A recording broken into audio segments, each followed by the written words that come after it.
Jen has become a friend over this last year. She led our church health ministry and church hunger ministry teams as the wellness coordinator of the Waco Regional Baptist Association, and she brings with her a lifetime of passion and experience in helping people live a full and abundant life.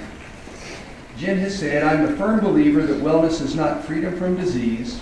Wellness is obtaining balance in all areas of our life, including physical, spiritual, emotional, mental, social, and occupational. In my life experience," again continuing the quote, "in my life experience, I have experienced personally and professionally the beginning and the ending of life on this earth, and truly believe life is a gift of God. 3 John 1:2 is my personal prayer for each of you." She says, "Dear friend, I pray that you may enjoy good health, and that all may go well with you, even as your soul is getting along well." Jen comes to us with a background in health education and wellness. She earned her master's in health education from Baylor University and is a master's certified health education specialist. Additionally, she's a wife and a mother and a professor here at Baylor and a cancer survivor. And we're thrilled that she is able to come and speak to us today about church health and ministry. Thank you, Jen, for being a part of this today. I am very excited to be here today. I'm honored to be here. Will everyone hear me? Okay? That I'm going to involve all of you. I'm warning you right now, so that I'm not doing all the talking. I certainly can do it, but I'd love to hear from all of you. But first of all, I want to thank Tim for a little over a year of just pure joy working with Waco Regional Baptist and meeting all of you that are in this room. Most of you I've met through this relationship and this position, and it has been a true blessing. I have learned so much from every one of you, and so hopefully we can talk and share a little bit today. Like Tim said, my background, I've worked a lot professionally in corporate wellness and worksite wellness, worked in health insurance and worked with disease management as well as health promotion, and never thought I'd be able to blend that with the church. And we did, and we are. And so I want to talk about something that is really passionate to me, and that is church health ministry. So let's get started. Okay, our first question. Which churches or communities have been the leaders in church health in our history? Who wants to answer? Who?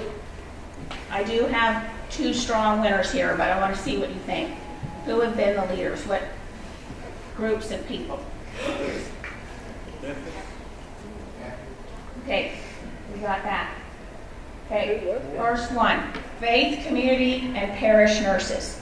Mainly in the Catholic Church, but they have grown. It started parish nurses, but growing into, as you see the bottom, it's a little bit small, but that is a professional faith community, it's called, or parish nurses within all religions, in the sense of churches, synagogues, temples, and they're working as nurses with a health ministry within that congregation. So the gentleman, Dr. Granger Westberg, he's the one that had the vision for really putting a nurse inside a church. And what I love is the one quote there. He believed that if nurses were available to congregants, that they would be able to attend to and care for early issues of disease and disability, and foster a health promotion, disease prevention approach. And so that's the first one. Okay, second. Any other? We got parish nurses that you may think of. African American churches are leaders in what really church health ministry over the years has grown. One of the ones we studied for building Faith Health Waco here is the Congregational Health Network out of Memphis, Tennessee, which started in the African American church there. A Methodist hospital CEO went to one of the leaders in the African American community and said, "We have to reach the people of Memphis. We have to help them with health change." And as if you see, again, this quote that I took, that African American churches strive to attend the spiritual, mental, and physical needs of their members. And African American pastors have led the charge, serving as a teacher, a politician, a preacher, and an agent of health-related change. And so they have taken and embraced that and taken church health ministry to where it is today. So that's a little bit of the history. So you know, 15 years ago in Memphis, when those two gentlemen got together, there were 0 churches within the network of working with the hospital on a health ministry and helping to see health outcomes. On the disease side or prevention, today there's over 690 churches within that network in Memphis. All right, we're on to question 2. Why should a church have a church health ministry? Because it has people in it. Because it has people in it. And you said earlier at the table, because you knew I was going to need help and call, what's the other reason? Jesus. Jesus. Jesus is our answer. So it is literally, it is one way to be the hands and feet of Jesus. And I'm going to share some examples at the end, but also, yes, there's people in those chairs, in those pews. And no matter what the age, from Lily Ray, is that right? Lily Ray. From the age all the way to we have someone in our church who may be 102. That family, those people have health needs, have health issues, mental, spiritual, emotional. So that it's an integral part of the church. We've called Jesus teach about and preach in his ministry, the New Testament church. We've started where that even our own medical systems, hospitals, were started by churches. We've gotten away from that a little bit. And we may have it in the name, and I'm not being critical or getting anywhere, we may have it in the name, but sometimes the church is backed out of that. But in history, how hospitals, medical institutions, they were started by the churches. In Faith Health Waco, we talked about this a lot, and when we started that, but we called it the Good Samaritan Network. And Dr. Grandjean was our chair. He's here in the Robbins School of Health, and he said it best. He said, "Who's ever in the ditch, we're to help. Who's ever in the ditch." And that's one way is in a health ministry is that we're there to help them where they are. And we have churches, that's what's so awesome in every single part of our community. If that be geographically, there's no line, we can get rid of the health disparities because we can outreach through our churches that are in every single community. So are we equipped for the call as a church? Are we equipped? That when someone, this is in research, that when someone has a health crisis, now that could be a mental health crisis, physical, where is the first place they go? The first place, the church. They go to the pastor. And I was sharing this in one-on-one meetings with all of these pastors, and Pastor Woodard, I'm just picking on him again, he said to me, and I've used this so many times, but you said it best when he said they come to me and I'm like, no, pastor doesn't know it all. But we're going to find out where we can help, where those resources are. And so being equipped, because they are going to come. They're going to come to the leader of the church. They're going to come to, and so at that point, are we able to not necessarily have all the answers, but be equipped for that call? Because also with that health crisis, what happens many times? What crisis comes with that? A spiritual, a faith crisis. So, question 3. Let's answer that. What do you think a church health ministry should look like? What are key components of a church health? Brave ones out there. Prevention. Prevention. Excellent. Awareness. Community resources. Community resources. Great. Awareness. Awareness. Yes, bringing things that letting people aware of issues that they may not be aware of. All of those are great. Number 1, I want you to hear this or read this, is that it is unique to every church. It's unique to the community of that church. So when we met, or I met, and Tim and I met with all different pastors when we launched this program and different leaders of the church, some, to be honest, they wanted this church health ministry for their members of their church. Others wanted it, to be honest, as they said, we think our members are okay. Now, I'm not sure about that, but no, they're okay. But we want it for who's outside our walls. We don't know who they are. We don't know who's out there in the community. So we really want to use this to get to know our literal community. And then a lot of churches, a lot of pastors said we need a blend of both.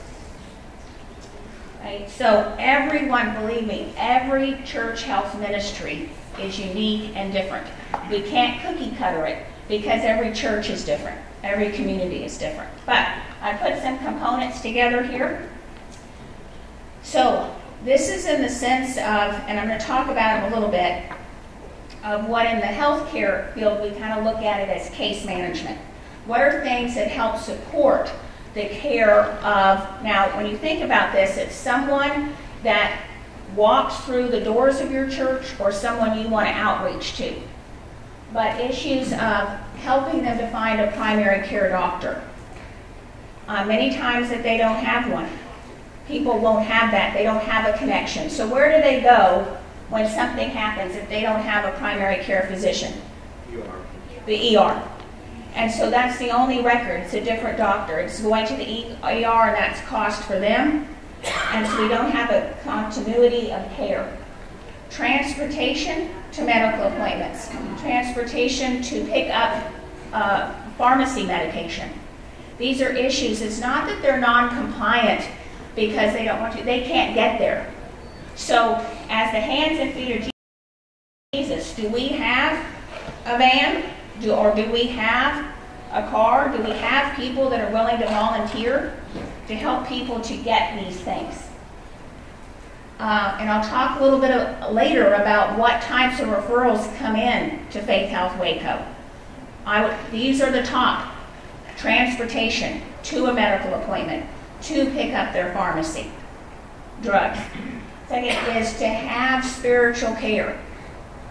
They want someone to come visit them in their home. You're 27 years old and diagnosed with congestive heart failure. You will die from that. That's what you're told. So do we think that that is a health crisis? For sure.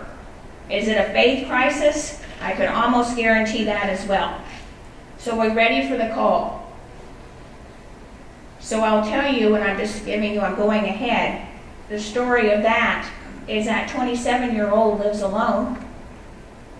He has the ability financially to drive to the CHF clinic, but he's fatigued.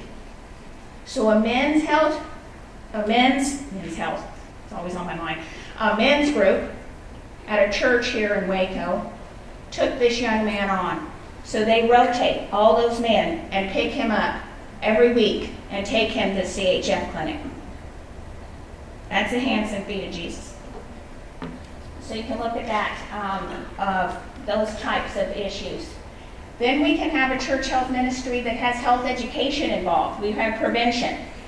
And I know from Columbus Avenue, that's an example of a robust, with Columbus Avenue, that has a fitness center, has classes, activities, things to, not every church can have that, but I know what they can has a partner with other churches. Other churches send people to classes and programs they have because they have the facility for that.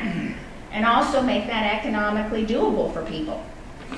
So we can have health screenings, health assessments, but again, in all of my work in health education and disease prevention, most of the time, that people come to listen about health education for someone else, not for themselves. So, they may need to lose weight. Here we are, January, the flood of New Year's resolutions. But you're going to fast forward. We hit January 15th, we're done. Okay, but do you know where they do come? When they have a child. They have an 8-year-old that already weighs 150 pounds. And And that issue is a family issue. And so then we come in and we can, do you see me? So it's the same way, is we sometimes have to backdoor of how we're going to get people in. So it's the same way. So that community outreach, we're getting someone in for an exercise class or a diabetes class. But within diabetes, what's so awesome now in a church health ministry, we can share within diabetes the best disease you can ever get because you can live your lifetime with it. Is what is Jesus? Where's Jesus in diabetes? And we can talk about it. I can't talk about that over there in my health insurance world. I kind of did it, but anyway, we'll move on. Okay, so now referral services. Molly brought that up. Figuring out and having the tools to where do we refer, where do we send people to, where can they go to get the help. We can't do it all. So there are churches looking at putting health educators, social workers, coordinators inside their church to be able to get them the resources they need. Also, what we've seen, I've met with, and I'm not going to say who, in the room, not in the room, but a pastor that I said, part of a church health ministry is if we can look at what are all of the activities you're already doing. Now, we don't have to recreate the wheel. He came back to me a couple weeks later, Tim knows the story, he said, you know what I found out? Because I said, let's just go poll. This is a fairly large church, and let's look what's happening. What's happening in the Sunday school? What's happening here? What are all of the ministries? You know, from, they had a bear ministry, they had a shawl ministry, they had a food pantry, they had meals. He said, I found out we have 3 food pantries, not one. He says, we need to organize. So part of this is you see some already have the things in place that are happening, but it's not a health ministry. But it's the coordination of volunteers and people that when that situation happens, that they're able to meet that need. Okay, question 4, last question. What are the barriers to a thriving church health ministry? Volunteers. Great. It's hard. It's recruiting those volunteers. Anything else? Willing workers. Willing workers. Willing workers? People that willing to Yes, willing I to. have Girl Scouts and Cub Scouts in my church. I wish across the community North Wake up. And I got people that come out and live in here. Mm-hmm. Like my So- stall and different people. Right. Willingness of the community and different people to come and be involved. Yes. So the lack of it can be a barrier. So I put a few up there. And let's just talk about that. Is that it is the church health ministry is not an integral part of the mission of that church. That's when it kind of is that tag along. And so that's really in that bullet point, I want to say it's a planning process. It's putting time and investment into the planning of what your church health ministry may look like. And it may be 2 or 3 things in a year. But you know what? Those 2 or 3 things are done well and done to target your membership or your community. Lack of volunteers. Right. Lack of financial resources. Biggest one there where we see it being used is one example of a church here in town that not their members, but was referred, someone that was referred that needed some assistance. And so out of their benevolence fund, that's where they're serving and helping. Electronic communication. Now, I want to be sure that this can be a barrier if we have to have it, and then it's a barrier if we don't have it. What I say about that is some of the population, especially the referral base, a lot of it that's coming from Faith Health Waco are elderly.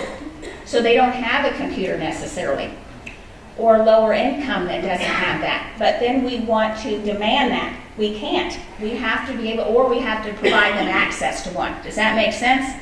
So we get, I do feel this way, and I have to say it, is we've gone to high tech and lost high touch.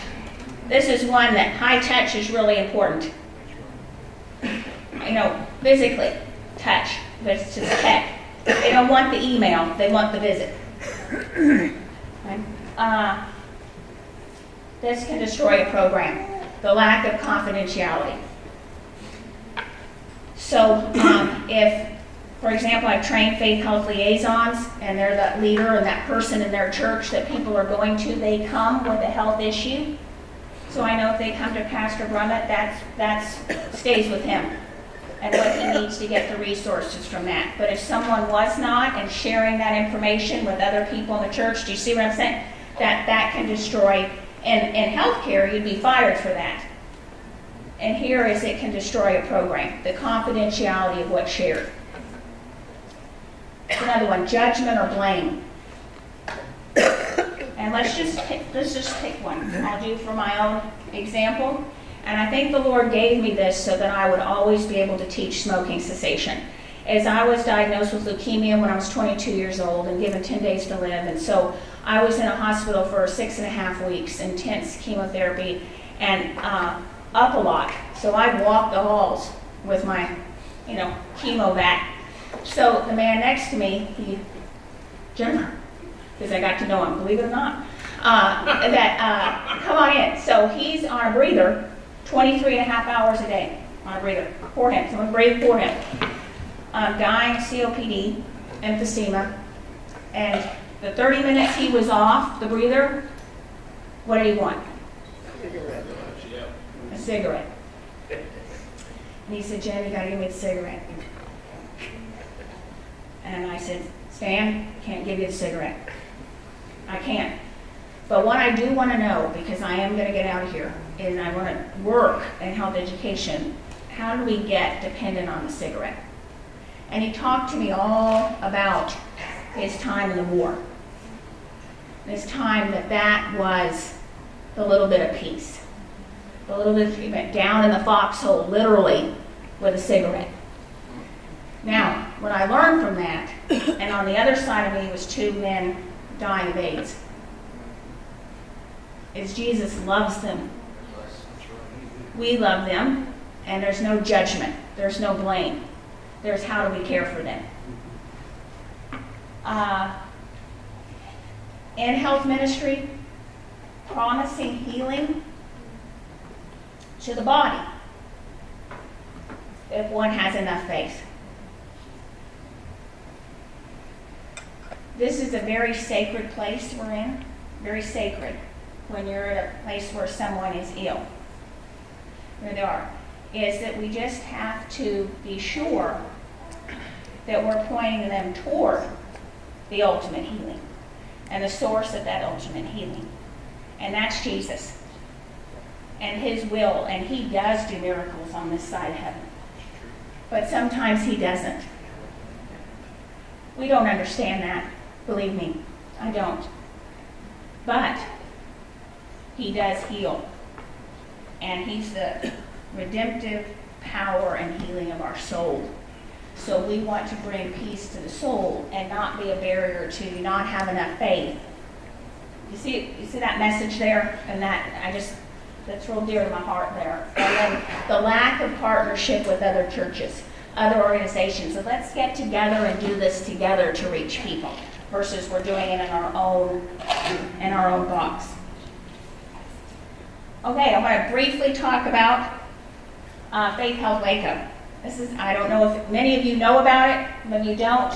We launched this and we're in a pilot program right now, and Jordan is at the lead, and it'll be a fantastic job. I'm just going to talk to you about what was laid out, where it's going, and then he will be going in the future with it. Is that we wanted to build a partnership similar to what I talked about with Memphis between churches and healthcare entities. So we partnered and with all 3 of the partners here in Waco. I want to talk to you about this is kind of what we do. Here's the church at the top. That's any church, Bosqueville or Bliss or Elmont. But we have Faith Health Liaison. So each church in the pilot, we have 23 churches, they have a Faith Health Liaison or 2. And they're the person in their church that people know they're leading the church health ministry. Who Jordan is, The wellness coordinator for WRBA were on the side there. That church, we're there to be a resource for that church and the health liaison.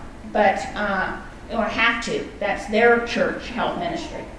And then we have these partners, Community Resources we talked about, Baylor Scott and White, Providence, and then also the community health workers at the health district. All of those are in the network. So we did a training. There'll be training every 3 months of those faith health liaisons that are in the churches. And they work with all of those entities, and that's what we call the Good Samaritan Network. And they send referrals, and I'll talk about that here. So in that network, we have the member. Now the church, literally that can be some churches call it members, some don't have that. It's whoever the church is serving, who they're outreaching to. So an example, I will say as of, why am I going blank on estates? The church. Crossroads Fellowship. Crossroads Fellowship. Okay, sorry. Crossroads Fellowship. They have their members or people that attend their church, but they also have a service project that they do with the community at Cape Ross, and they do that every week.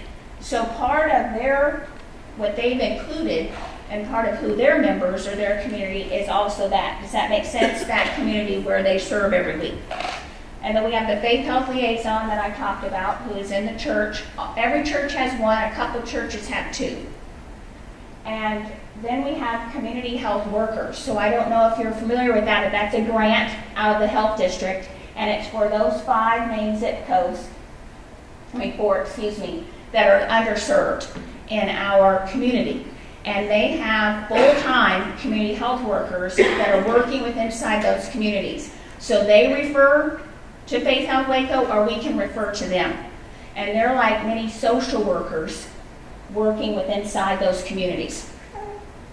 And then we have faith health coordinators. So these are employees at Providence and at Baylor Scott and White that are identified or who we are getting the referrals from. And so, so I want to talk a little bit about, it's what was the basis of what we began, is looking at the social determinants of health. And what we are hoping to do is, and also in those needy areas of the zip codes that I mentioned, that they're definitely looking at, the social determinants of health are things that, do they have access to medical care? Do they have transportation? Do they have parks? Do they have places to walk? Is it safe? Things like this, that do they have the training, the education, the financial ability? So we're looking at all of these things when we look at health, and that's where the church health ministry is really plugging into these areas of the social determinants of health. So also, in this health ministry, it's an outreach, as I mentioned, to the community, not just the people within inside the church. So in the first month of our pilot program, so we're at 23 churches, as I told you, in the pilot program. And I think most proud, and I know with talking with Tim and all that we did in the very beginning, we wanted all different denominations, we wanted all different sizes of churches, all different ethnicities, and the Lord blessed us. And we did. We have 4 Spanish-speaking churches within that, 4 African-American. We have Baptist, Catholic, Lutheran, Methodist, non-denominational, Pentecostal, and Presbyterian. And we have 25 trained liaisons, and we have referral systems with all of those that I talked about. So, what difference does a church health ministry make? I think I love to tell stories, and I love people. And so, I already talked to you about the 27-year-old man. Don't you love the first one? Elderly gentleman who was referred from Providence, and he needed a ride the next day. The referral came in, needed a ride the next day to Temple for a follow-up medical appointment. No family, no one to take him. So reached out to the church that's in the zip code that's closest to him. And they got someone. In less than 24 hours, a man picked him up, and he said, the case manager called me, the case manager from Providence. He says, I have to go. My church man is here to pick me up, just as he promised. My church man, just as he promised. You say it and you do it and you follow up. And so the other one, an elderly woman, no family, is by herself, 85 years old, has hypertension, a lot of other health issues. She couldn't get to Caritas for her pickup of lower sodium food and low income. So we have someone that's going to get that food every week for her, and now she gets picked up for church. Couldn't go to church. Didn't know anyone. These are people straight off a referral that they say, are you Baptist, Methodist, whatever? They'll say something. They say nothing. Would you like to be followed up with? They say yes to the case manager. And they said, do you care if it's Baptist, Methodist? Most say, I don't care. The key is, though, once I send that referral to Pastor Brummett or Sarah Nelson or whomever, and that's what's great, is they outreach to their teams and they get someone there. So pastors and faith health liaisons are for spiritual care. So last, I think, this says it best. You were Jesus to me, and you never even knew. And so that's it in a nutshell. I thank you for your time. That it is, again, just always remember, if you're a pastor now, and you have what Pastor Wood said, it's just people. That could be one person, it could be thousands. But are we there to meet them in their where they are in their health in all areas? This isn't just let's do a walking group. Sometimes we got to get where we're not so comfortable, and we've got to look with. I'm really battling with depression, and how can we face that, and how can we get help? And so, thank you so much. Any questions?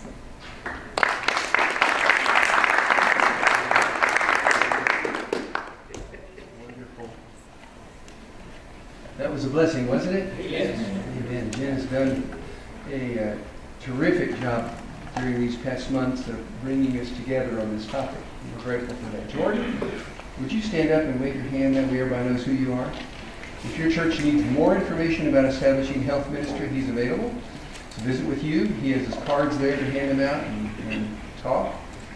This is a work in progress. We are, as of right now, receiving referrals from these healthcare providers, and our churches are responding and taking care of these people. Many of our churches struggle to get connected to the community right around them, and this is honestly one of the best ways I've ever seen of getting connected to that community, because people are wanting us to go visit them. It's not a cold call. It's they're wanting us to come visit them. Share the love of Jesus. Let us pray. Heavenly Father, thank you for the words that have been shared here today by this wonderful woman, and thank you so much for all that she has done to get this ministry up and running here through the Waco Regional Baptist Association. I thank you for Jennifer and God for the friendship that I share with her, and I know so many others here share with her as well. I'm reminded of the Good Samaritan, about how the man fell into the hands of robbers. I know that in that story that there were two people, a Levite and so too a priest, that passed by that man and did not render aid when they could have done so. But it was a Samaritan who helped the man that was in the ditch. God, we have so many opportunities just to pass people by who are really in need because we think that there's something more important that we need to be doing. But the most important thing is to be your hands and to be your feet. Father, let us be people who go from here, find the people on the highways and byways of life, and render to them aid in whatever means we have that is necessary. I pray this in your name, and I thank you for this time here with my brothers and sisters. In Jesus' name I pray. Amen. God bless.